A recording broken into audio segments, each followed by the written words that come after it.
Good morning. Welcome to First Parish Church of Stowe and Acton, a welcoming and spiritual community. My name is Trevor, Reef, and I am your intern minister. For those visiting First Parish Church for the first time, we welcome you. Please let us know you are here by filling out one of our very orange visitor information cards. You can find those in the pews. Please hand it to one of our ushers or drop it in the plate when that comes by. Our minister, staff, and board are listed on the front of the order of service. Please feel free to ask me or any of the folks listed here for any information you're looking for First Parish Church. If you'd like a large print order of service or a hymnal or one of our small radios that can assist you in hearing the service here in the sanctuary or elsewhere in our building, we have ushers who can help you find one of those.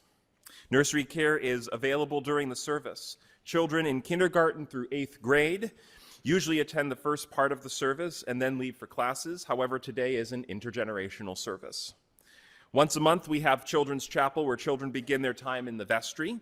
For high school youth, programming and other information, see our bulletin or ask our religious education director, Rayla, if you have any questions, or you can also ask an usher. After the service, we warmly invite you to join us for coffee and conversation in our fellowship hall, which is downstairs, or elevator at the other end of our building, or in a breakout room if you're joining us online. I'd like to draw your attention now to the announcements in our order of service, and also invite you to check out our webpage where you can sign up for our newsletter and email alerts.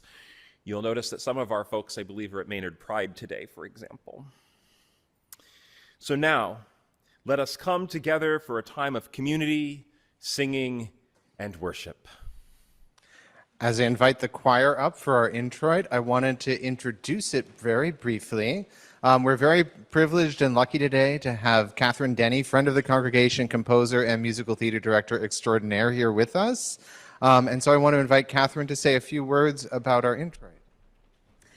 So I and my firstborn child, who is a visual artist, will often collaborate on creative projects that respond to current events. And so about a year and a half ago, when the government websites started being scrubbed of certain words like sense of belonging and social justice and women's health and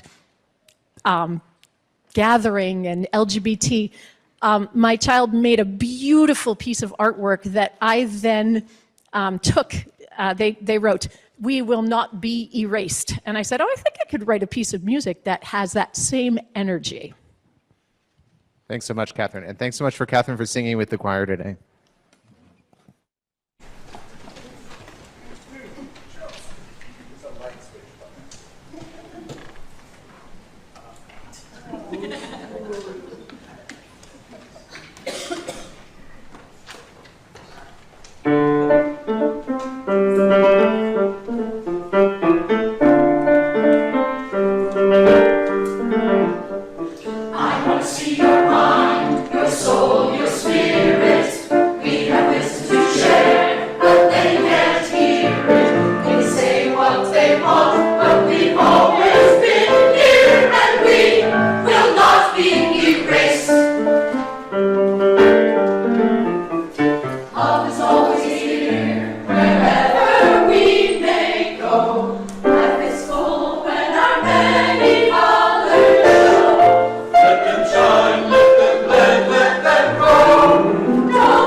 Every corner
Thank you, choir, and thank you, Kathryn and Chris and Trevor, for that wonderful beginning today. What a powerful message. Today is our Flower Communion Sunday and our Pride Sunday, and so our opening words are titled "All of Us Are Beautiful" by Thomas M. Rhodes. We come in a variety of colors, shapes, and sizes. Some of us grow in bunches. Some of us grow alone. Some of us are cupped inward, and some of us spread ourselves out wide. Some of us are old and dried and tougher than we appear. Some of us are still in bud. Some of us grow low to the ground, and some of us stretch towards the sun. Some of us feel like weeds sometimes. Some of us are prickly sometimes. Some of us smell. And all of us are beautiful. What a bouquet of people we are. Now I'm going to invite Rayla to give our chalice lighting words.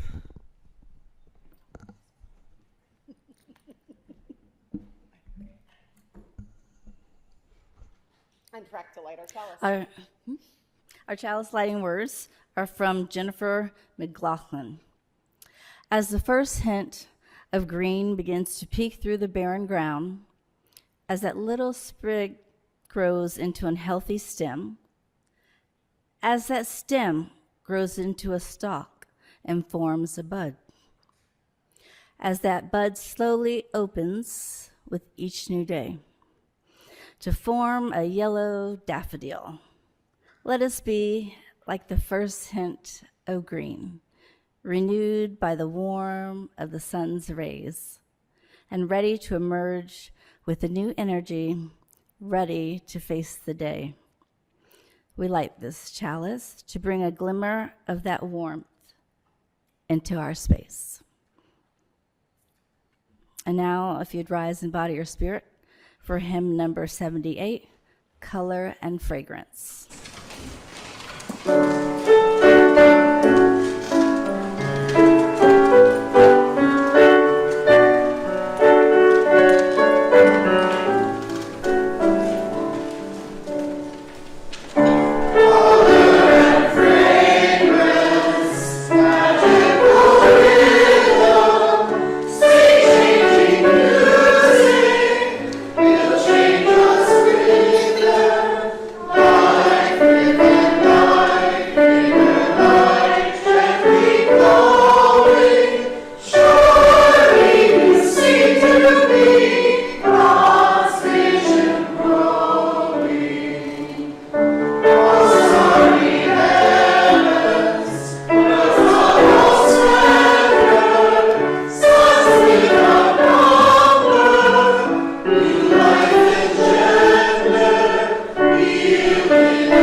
illumines altars of loving giving.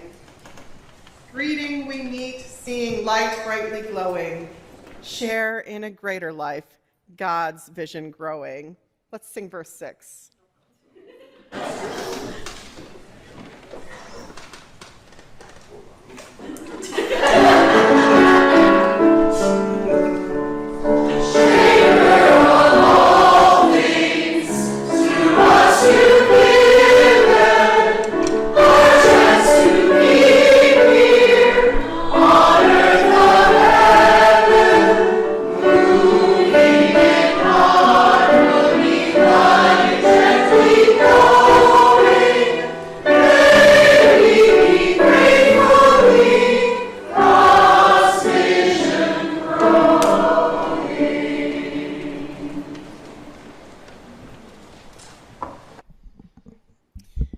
Please join in our covenant and affirmation, which will be printed on the screen. Love is the spirit of this church, and service is law. This is our great covenant, to dwell together in peace, to seek the truth in love, and to help one another.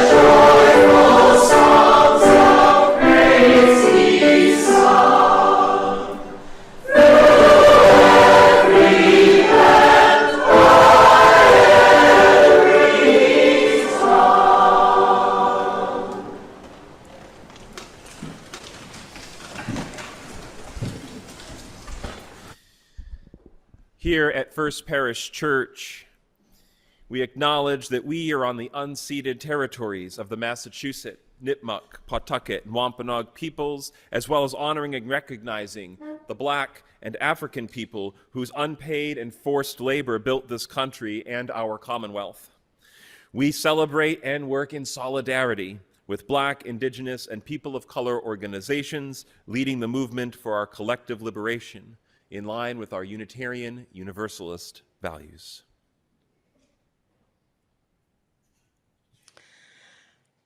This is the story of Norbert and Maja Čapek. Norbert and Maja were Bohemians in the true sense of the word, in that they were born in Bohemia. Norbert was born in June 1870, almost exactly a century before the first Pride March.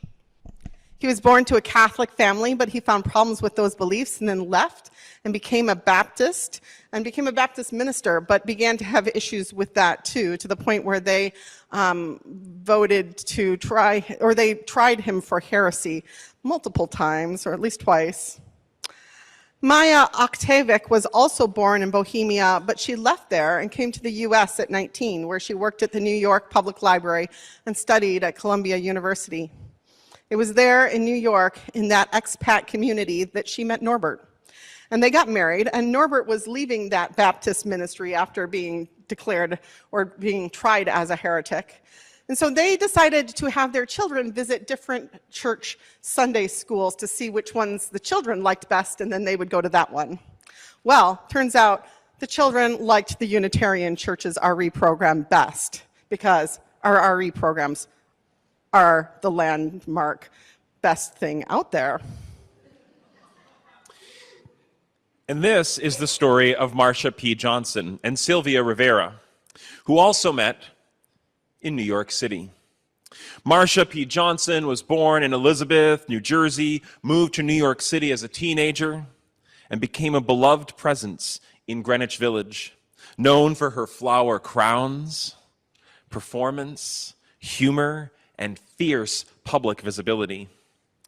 Sylvia Rivera was born in New York City to a Puerto Rican father and a Venezuelan mother, was orphaned young, and survived poverty, homelessness, and street life before becoming a major voice in gay and trans liberation. There in New York City, as part of the LGBTQIA community, they met each other and became the dearest of friends. In 1921, after World War I ended, now having found Unitarianism, Norbert and Maja went back to their native Czechoslovakia from the US to share Unitarianism and build it up there. Nazism was already on the rise in nearby Germany, and its presence was already being felt. Norbert founded a Unitarian church in Prague, wanting to create an institution that was different, that welcomed all sorts of people with all sorts of belief. And Maja became ordained in the church in 1923. 40 years later, in the United States, we were still fighting against diversity, oppressing it in many ways. One of those ways was that gay and lesbian and transgender people were not allowed to be open about their identities. Two such people were Marsha P. Johnson and Sylvia Rivera, who were both people who were given different names and pronouns and identities at birth. But the words they used to describe themselves back then are different than the ones we use today. But we can say that they were gender nonconformists. They and other gay, lesbian, trans people, drag queens and drag kings and gender nonconformists in New York City found a way to be together at the nightclubs and bars of certain neighborhoods. And so Marsha and Sylvia were people who frequented the Stonewall Inn, which was one known place.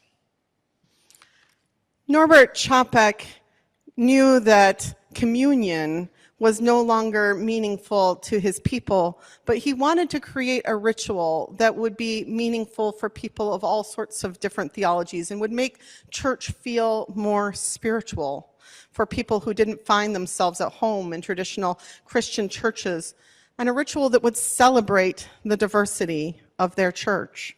And so he envisioned a simple ceremony, taking its ideas from nature. All kinds of flowers exist, of all colors, all sizes, but they are all beautiful. So he had his people come to church, each bringing a flower representing themselves to the ceremony, representing together the diversity of all people. And then each one took home a flower of an unknown person to care for in recognition that all are welcome, all are loved. And the ceremony was successful, and it was loved, and it caught on, and was celebrated annually there in the church in Prague. But as it did so, and the diversity was welcomed there, the Nazi drumbeat was growing louder, and the hate and oppression of that very diversity was growing stronger. In New York City, at the Stonewall Inn, it wasn't just one subset of the queer community. Street youth, drag queens, trans people, lesbians, gay men, people of color, working class folks, and gender nonconformists were part of the broader community at Stonewall. Everyone mixed there. But while the bars and clubs were places of refuge where people could come together and be themselves, they were not free from violence and oppression. And there, in the early morning of June 28th, 1969, the police raided the bar, hoping to arrest the drag queens and gay people present there for being deviants, for being different. But this time was different, and the people fought back. Marsha P. Johnson always said that she got there a few hours after things began, but some folks would say that she was there at the very beginning. And some folks would say over the years that she was the first one, or one of the firsts, to fight back. Some people say she threw a brick. Others say she threw a shot glass at a mirror, saying, "I got my civil rights." And they called it the shot glass heard round the world. Of course, with your giggles, I hear that you know that that's a play on words, because Unitarian minister and essayist Ralph Waldo Emerson coined the phrase, "the shot heard round the world," to talk about the first shot of the American Revolution over at the Old North Bridge, down the street in Concord. Many of us know that place from visiting it over and over again from all of our school field trips, and Cindy knows it from Schoolhouse Rock. Yeah, I'm that old. So saying this phrase of the shot glass heard round the world is a reminder, a ritual moment that says the fight for freedom isn't done. Marsha's friend Sylvia Rivera wasn't there that day, we think, but she became part of the fight for freedom and equality that followed those events. As the flower communion grew and the Unitarian Church there in Prague grew to thousands of members, the Nazi Party grew and started taking over Europe. And as they did so, they began to round up and kill everyone that they saw as different from them or in opposition to them or just someone to target. They killed Jews, they killed gay and lesbian people and political thinkers and academics, and they worked to narrow the rainbow bouquet of diversity. And as the Nazis grew stronger and invaded Czechoslovakia, the Unitarian Church in Prague stood strong for what they believed in. But the Nazis kept a close watch on Norbert Čapek, invading his spaces and looking for ways to arrest him.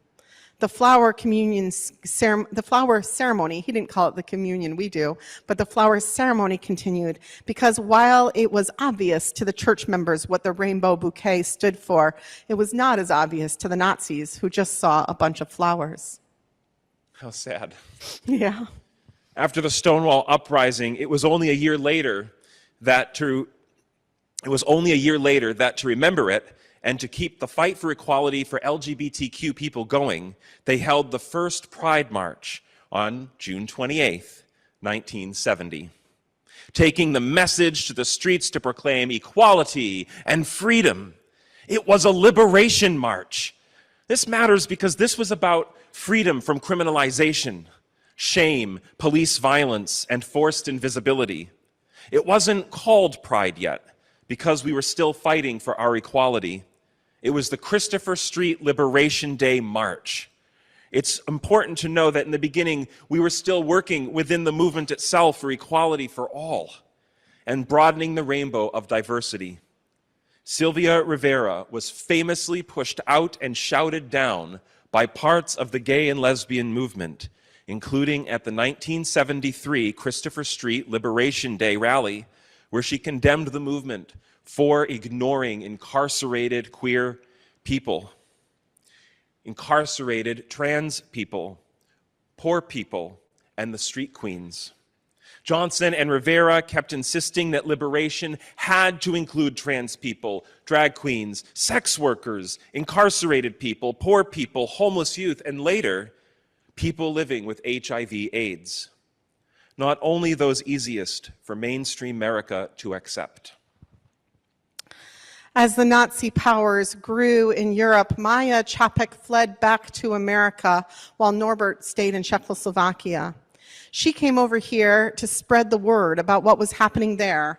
And as she did so, she served as minister of the New Bedford Unitarian Church. And she also traveled the country sharing the story of the flower communion. And she shared it in New Bedford, and from there it spread across the country until we reached the point that it's the most common ritual across the country today that Unitarian Universalist churches share. Without her sharing the story, without leading the ritual again and again, we might never have known of this powerful symbol of diversity. Increasing rights and freedoms for LGBTQI people didn't end with just parades commemorating Stonewall.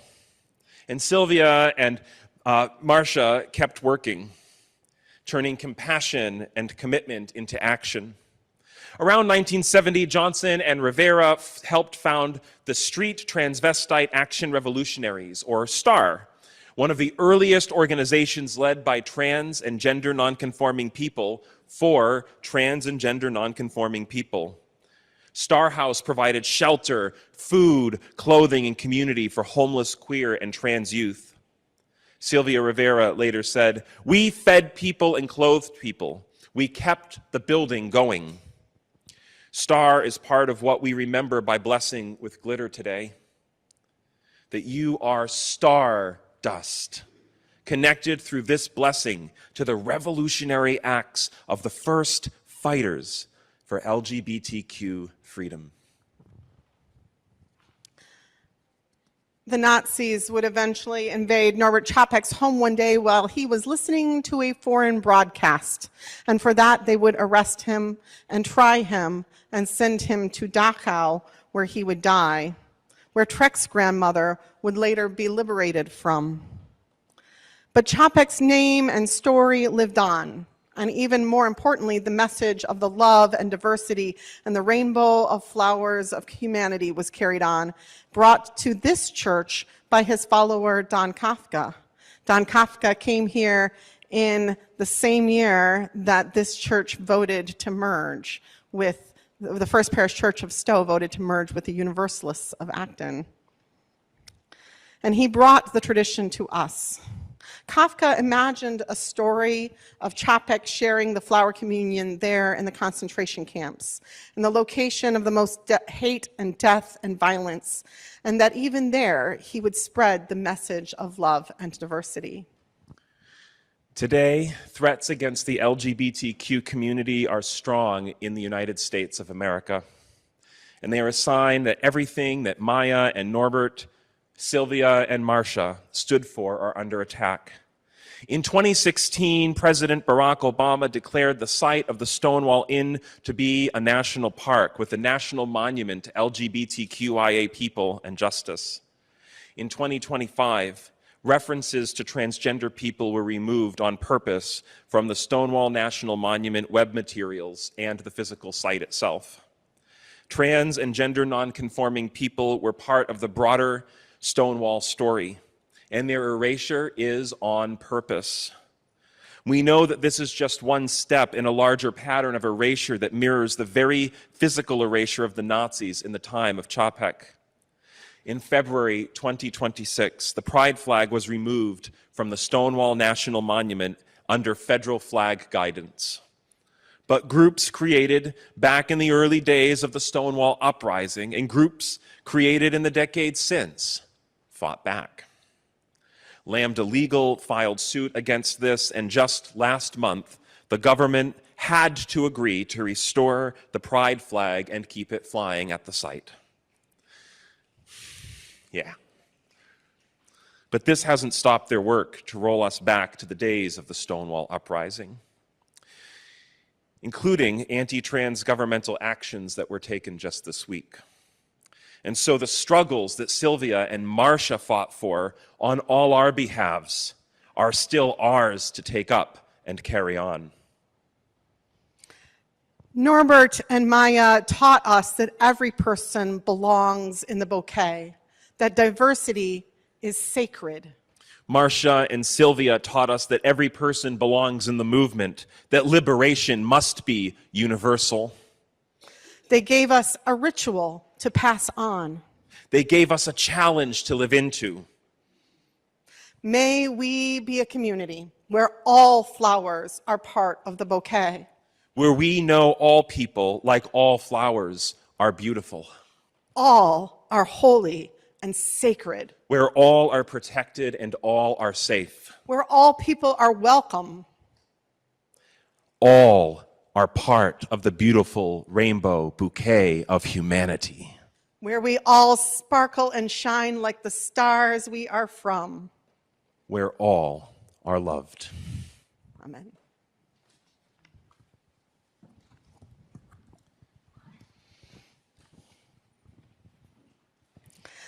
In our church, we share our plate every month with a different organization. And to tell us now more about this month's organization, Out Metro West, I give you Meg Rivers-Wright.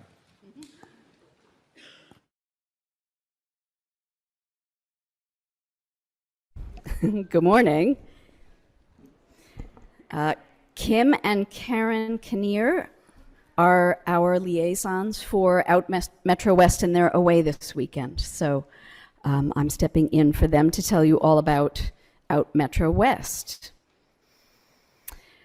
which is a nonprofit organization which builds communities for LGBTQ plus youth in which to thrive. They respect, embrace, and celebrate diversity, challenging ableism, classism, misogyny, racism, and other systems of oppression. Out Metro West offers free drop-in and structured, well, that's really, really important, actually. I'm giggling at it, but free drop-in and structured programs for LGBTQ plus and allied youth from pre-K through age 29. Their headquarters is in Framingham, and they also have multiple satellite sites, including one in Acton. They offer programs for families of these youth, as well as more general LGBTQ plus trainings and community events. It is very important for our LGBTQ plus youth to have safe, supportive places in which they can be themselves, be with peers, see positive role modeling, and celebrate their journeys in an environment that treats everyone with care and compassion. Multiple FPC families have been to Out Metro West programs, and they speak highly of their experiences. Please consider helping to support Out Metro West and our LGBTQ plus youth. Thank you. Just want to say a little bit about our anthem today before we sing it for you. I actually sang this piece last summer at the Unitarian Universalist Musicians Network convention. And it really connected with me because it's, one, a gorgeous piece of music written by a gay composer about how important his mother was in being a safe harbor for him growing up, and how that support was key to him sort of growing into the person who he was. And it really resonated with me because it's a piece about queer joy. There's beautiful pieces about the queer experience, but there aren't that many pieces that are just celebrations of joy. And it was just so healing to me to sing this last summer, and I wanted to bring it to this community that has also been a wonderful place of support. You know, sometimes we have mothers, like I have a wonderful, beautiful mother right here who's singing with us in the choir today. And my father's sitting here in the congregation. He was been a wonderful support, and this community has been a wonderful place of support. So we can all mother each other in that way and be harbors of safety for the queer people in our lives.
Thank you again, choir. That brought me so much peace and so much solace, and was such a gift. My day began today with an act of hate, mild, ridiculous to be as shook up by it as I was, just the egging of my car. My car that does have some very few bumper stickers, but at least one that has a rainbow on it, and one that has a flaming chalice. And in listening to this song, I'm just reminded by how blessed and fortunate I am to be part of this faith, this universal love that we believe in, that we believe, those of us who believe in God, that God is so big that they can't have a love so small to damn anyone or hate anyone or not embrace anyone in their absolute fullness. And as I listen to this anthem, I'm just blessed to have been raised by Universalist Christians who, when they wondered if I was a lesbian as I fought for gay rights as a college student, they kept asking me over and over again about my sexuality, and I knew that no matter what my answer was, they would love me, and they would believe that God would love me. So no small acts of hate can be balanced against the overwhelming love of our faith. And that song brought that to me today. Thank you. We've been combining the Pride celebration and the Flower Communion for the last few years here at FPC, and every year it makes more sense to me that the Rainbow Flower Congregation of FPC or UUCAV is a congregation of universal love and pride. Flower communion is the religious ritual of our faith to celebrate diversity. And pride is seeped in UU values and UU history in our shared society to celebrate diversity. I lost focus there as Meg was introducing out Metro West, but did she say it was created by Unitarians, by Unitarian Universalists in a UU church? That the former director was a member of this church? I mean, I don't know that many of you know that, but I don't know that all of you know that. And it's important to know we take our place in the history of pride. The flowers make a rainbow. So today we're going to take that combination one step further. Now this is where I give you information about how this is going to work. We're going to do our flower communion and our glitter blessing at the same time. Our choir will sing the Norbert Čapek song that was brought to this congregation by Don Kafka and sing it once through, and then Trevor will continue to play. And then as the music is sung and music is played, you're invited to come up front. We're going to start with the front rows over here and then move to the back rows. And then the back rows over there will follow when the back rows over here have gone, and then we'll move towards the front on this side. So the whole room will rotate. And as you come up front, you are invited to, if you wish, to get a glitter blessing over here from Rayla and Trek and myself, and then jump back into the line and get a flower and then continue back to your seat. If you choose to have a glitter blessing, you have the choice of having glitter gel applied to your skin in a place that you point out to us. And it is biodegradable vegan glitter, unicorn snot, and it will be applied with a bamboo swab individually. Or if you are like, no, I do not want glitter on me, but I do want to be blessed, Rayla has a glitter wand. And it does not drop much glitter off of it.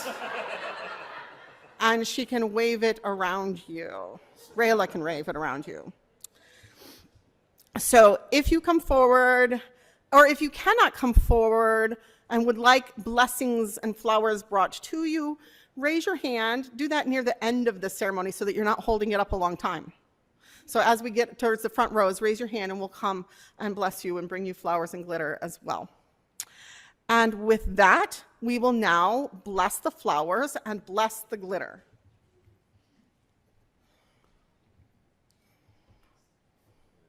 Oh, you may steal my microphone.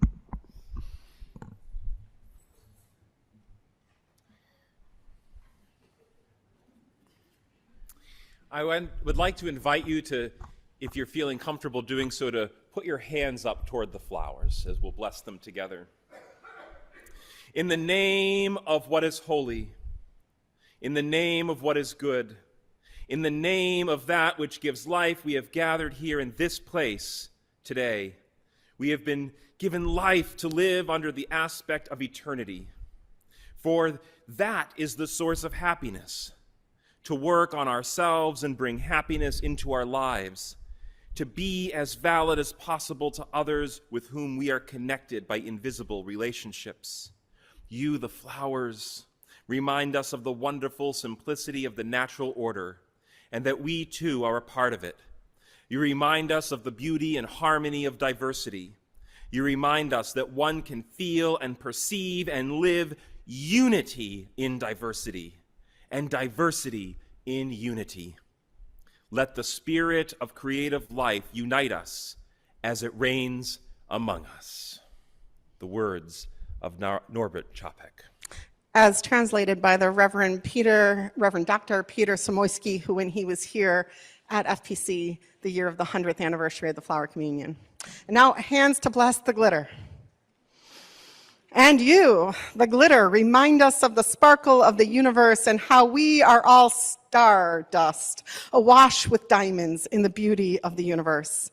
You remind us of the joy and creativity of diversity. May this glitter bless us, strengthen us, and empower us.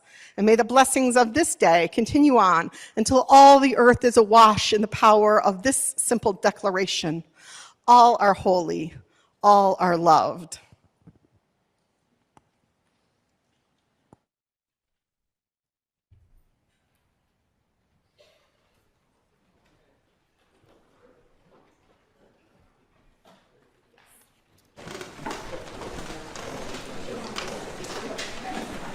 All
This whole service was a joy and sorrow.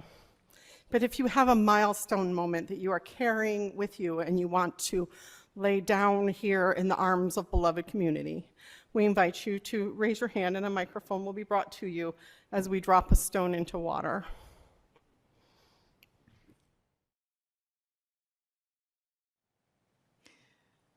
Not hearing anyone else, I'm going to drop 2 further stones. The first for the cost of war, and the final stone for all those joys and sorrows that remain unspoken, but we keep in our hearts. Please join me in a spirit of prayer or meditation. Our meditation words today come from Victoria Safford. People ask me sometimes, is this a gay church? It is a privilege to answer. Ours is absolutely, gladly, hopefully, and humbly, gaily a gay church. A gay tradition where everyone, including heterosexual members and friends, is welcome. Where everyone is needed. Where everyone's experience is cherished as a sacred text because no one's experience of living or loving can be comprehensive, because each of us holds clues the others need about how to live with dignity and joy as a human person, and none of us knows enough about that yet to be considered whole. It is absolutely a gay church, even as ours is a gay world, if you would look around. Gay church, straight church, people's church, a human congregation made holy by the holy hopes and fears and dreams of all who wish to come. Come in, we say. Come out, come in. We're all in this together. I will not speak of tolerance with its courteous clenched teeth and bitter resignation. I will not speak about acceptance of other people and some other kind of lifestyle. I can only look in laughing wonder at human life in all its incarnations. I can taste only in passing the breath of the spirit of life on my mouth and understand our common longing to breathe in deep, deep gulps of it. I cannot think of being anybody else's ally even, because even that implies some degree of separation, some degree of safety for some of us, not all. We are allied with no one and with nothing but love, the larger love transcending all our understanding, within which all the different, differing, gorgeously various, variant, beautifully deviant aspects of ourselves are bound in elegant unity. I know that on some sad and disappointing days, these words describe the church that yet shall be and not the church that is. I know, but I know too that to answer is an act of creation. To answer this question and some others is a privilege, a prophetic imperative, a joy, a duty, and a holy sacrament.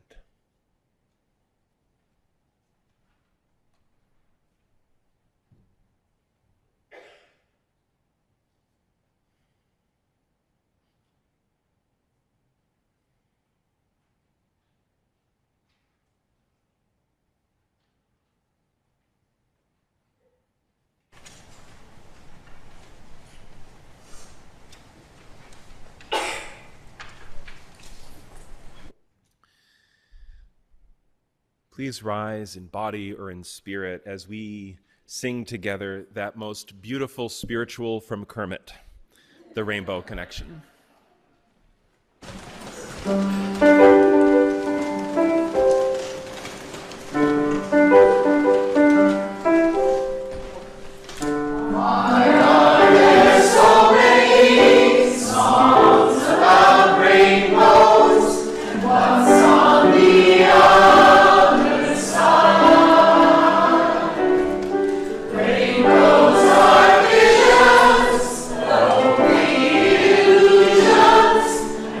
Rose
Travelers upon the earth, it has taken long months beneath cold ground for these flowers to prepare for their blooming. It has taken each of us long times of growth through sorrow and joy to prepare for our living now. The blooming season is short. The flowers only stay but a brief time. We are travelers upon the earth, travelers through all but the brief lifetimes. Therefore, let our moments be bountiful. Let us rejoice in our unique colors, aromas, and sounds. Let us celebrate together in love. That as we travel away, we take with us the memory of golden hours together among the flowers.